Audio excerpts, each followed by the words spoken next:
Alright, where are we going? We're going to the West End to check out some places, possible lease options. Is that right, Alex? That's correct.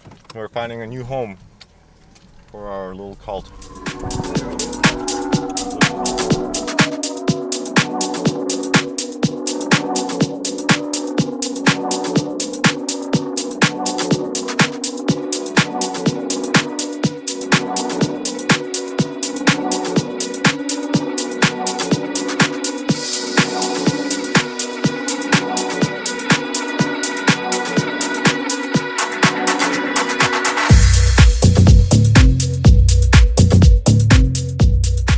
Back for a bit now, and we're entering a whole new chapter of our journey as a collective, casting the stones for the path we deem to cross in the near future, feeling what's coming ahead from the beautifully loving relations that have formed across the way.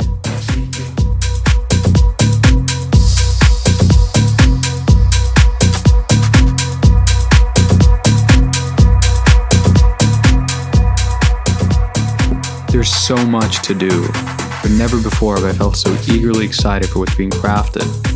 We're doing it. We're really fucking doing it. We're building the world we deem to live in. We're creating an endearing space for one to vulnerably be their raw selves. A space of belonging. A space for community to grow and heal together.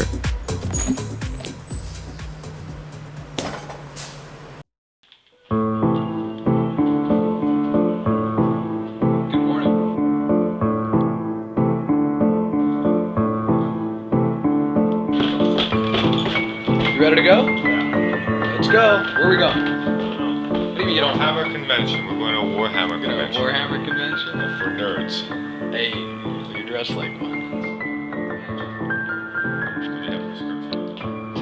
Oh, you look so badass.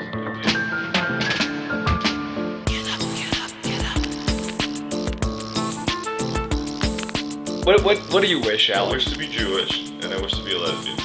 You want to be a Jewish lesbian? I want to be a Jewish lesbian. Are those together, or do you want to? Are they separable? If I can get 2 for 1 deal, I think a lot of things in my life would really line up. I think you would be a great Jewish lesbian. Ain't that the finest Jewish lesbian in the East End of Toronto?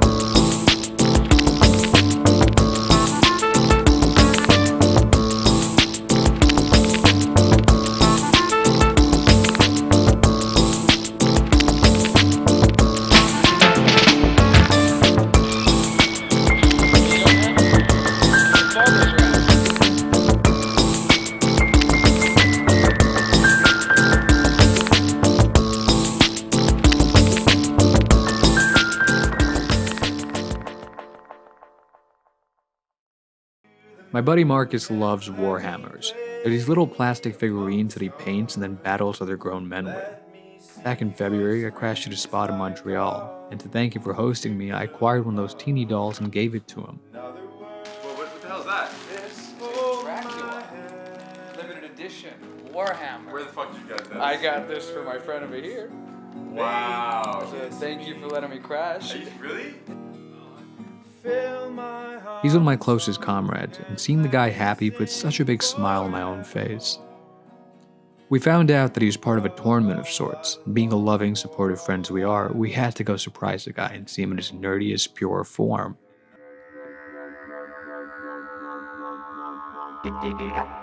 Do you really desire to be a lesbian? I really do. Last time, I could have been a lesbian, I could have been gay, I could have been it all. I was it all. But you could just be you, and that'd be great too. You's not a lesbian. You want to see what's in here? What's in here? It's, we're fucking ready to go here. Bikinis. Oh, that's it. Blueberries, because I went to the blueberry farm. We drink together with those This blueberry pie will blow your fucking mind. Are there a bunch of Warhammer people in there, brother? Yeah? Hey, good afternoon. We are looking for Warhammers. Come to the right place. Well, the people that are here for the Warhammers. We have a friend Oh, who's, yeah, and he doesn't know we're here, and we're supposed to surprise him. Ah, Yeah. do you know his name? Marcus Sorrentino. Marcus. All right, I can call him up. No, we have to go surprise him. You can't call him up. All right, well, just so you know, I'll have to do proof of vaccination checks on all No the guys problem. ahead. We're vaccinated. I had AIDS last summer. I got rid of that too. So excited. Oh, thank you. Downstairs now?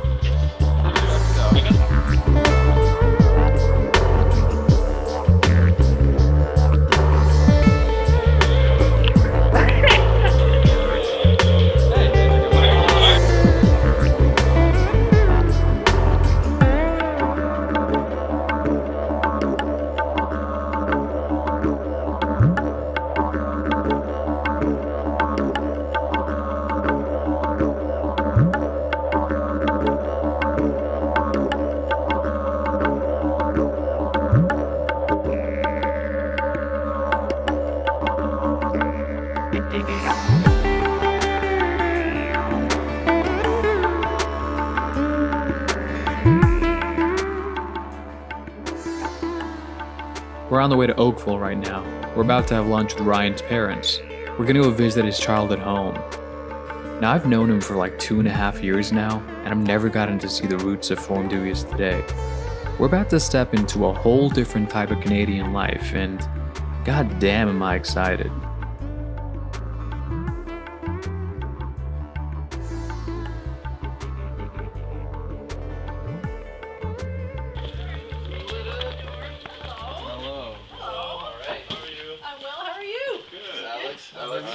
Alex. Hi. Hi. Are you Ryan's sister? Oh, look at Charlie. this. Hi, Judy. How are you?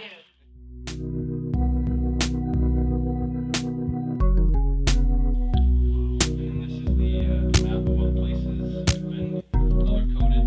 We're sort of missing in some continents, but Everything that this family had done for decades was documented. Photos, mementos, films, everything. It was remarkable. And you know how to make good, 'cause you know how to break my fall. Said I never knew at all, hoping I'd hear you call, waiting at the window cold nights, not seeing the mess, never knew how. it's like a Facebook before It's Facebook. like a prayer. Oh my god, that's so adorable. Look at that little necklace he's got on. Lift it over so we saw the bottom of it, right? And this is what a message that we saw in Ryan's handwriting.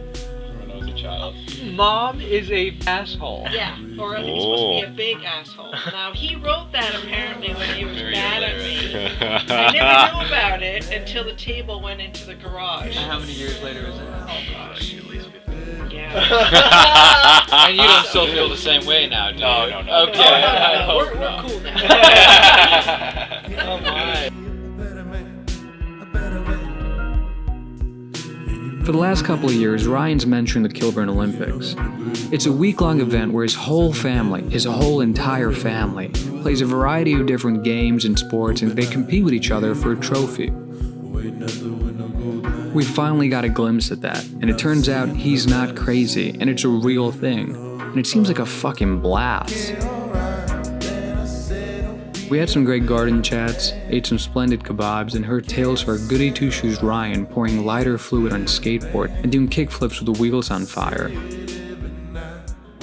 Life isn't about waiting for the storm to pass, it's about learning to dance in the rain.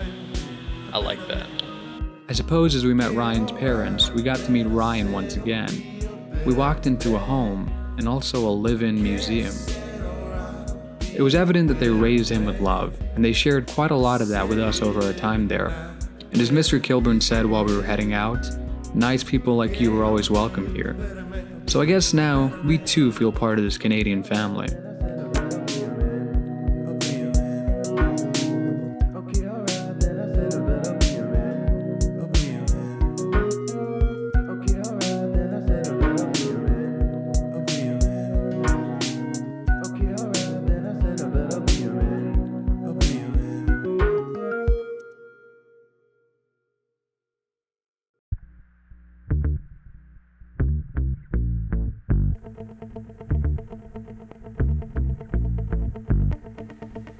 I spent a good couple of weeks trying to fix my hair. I went to like 3 different salons. I very quickly came to a realization that fixing bleached hair is not an easy task, but it's one that I had to deal with, and I gracefully accepted the challenge.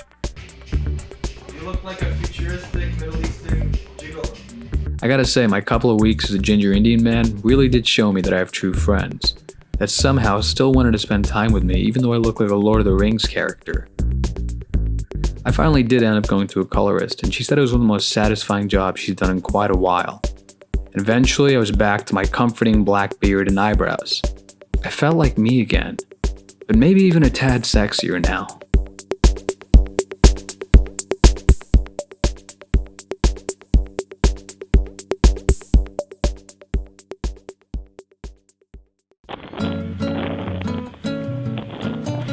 I'm going to Tommy Thompson Park to meet a friend that I met by a bonfire about a month ago. And just exploring mines. See how it goes. Lay down beside me, my love. I don't really like meeting a lot of people, unless something about them really ends up sparking the curiosity within me. Then I find that a part of me feels compelled to, as if I must seek further. The night I was holding Vanessa by the bonfire, I felt the familiar warmth of another. Now I'm not entirely sure whom that other was, but there was this broad sense of familiarity, this vibration that my being felt accustomed to. I wanted to know what causes that, what crafted that spark of wanting to seek further. Was this the familiarity of an archetype that I felt deeply before? Was this something cosmic? I never really got a good look at her that night. We were by a fire, and I guess I was getting lost looking at the sparks flying through the air. I didn't really have a clue who I was looking for, and all I really had was a live location and a quest that compelled me. Funnily enough, this wasn't the first time I met someone solely off of Find My Friend's location. Yeah.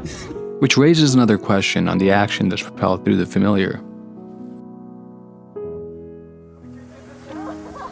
She ended up taking me to this hidden spot, and we sat there for a while under a pashmina she'd acquired from Costa Rica, forming a tent of sorts and supporting it through the energy we exchanged through holding one another. We listened to a 17-minute song that a past love of mine had put into my realm back in January, sinking our breaths and the beats of our hearts into the symphonic song of presence, watching as lightning struck and a heavy storm started propelling right in our direction, waiting on the edge for the right moment to evacuate to shelter.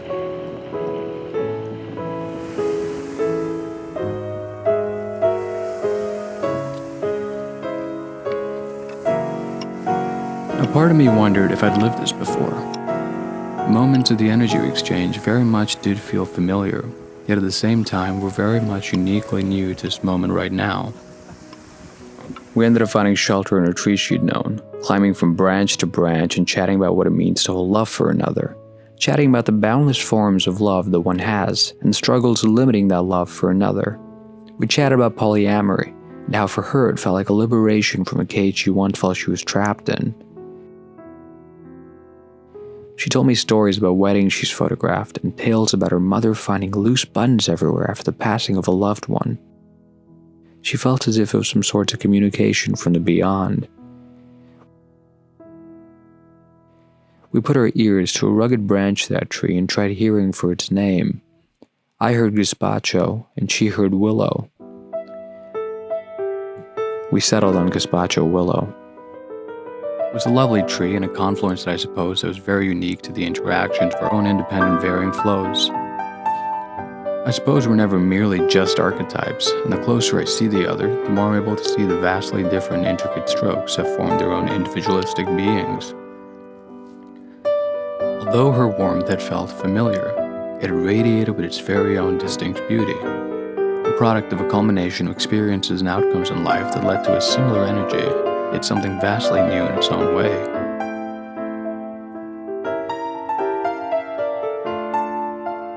People utterly fascinate me, and the more I meet and have the chance to closely witness, the more curiosity rises within me.